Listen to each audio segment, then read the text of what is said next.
we go, and action! We're back here at Pinewood Studios in Atlanta. The first Ant-Man we shot at Pinewood, Atlanta, and in fact, we were the first movie to shoot at the Pinewood stages. 3, 2, 1, go.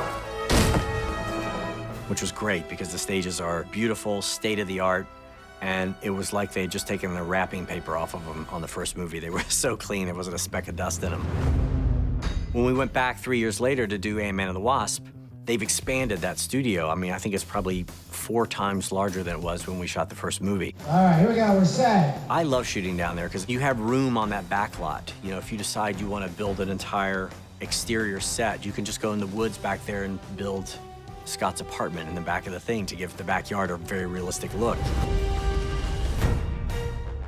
So not only do you have the great facilities at Pinewood, we've been able to make use of Atlanta, the city, the surrounding rural environments. We really shot it for all it's worth. These movies, they're really dense movies, and you want a lot of visual variety, and that's one of the cool things about Georgia is that, you know, you're in downtown Atlanta, and it looks like a big city because it is a big city. There's great vantage points to look back onto the city, to use that skyline either as Atlanta or as a basis for creating another city.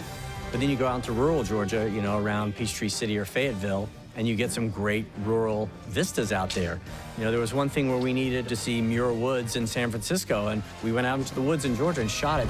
So it's really convenient, and just in terms of location shooting, houses and buildings and things, you can really find anything from, you know, a traditional old house to a very modern house to a skyscraper. And they're great locations. You know, the thing we were calling Ghost Lair, which is where Ghost has her rejuvenation chamber set up. We were looking for a location that felt like our movie's riff on a haunted house. It's okay.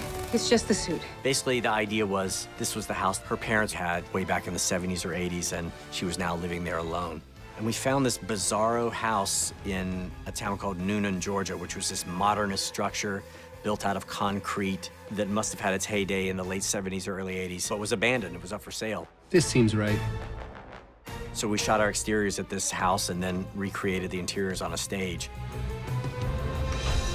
And it's just such a unique structure and texture in this movie and really suited our character perfectly.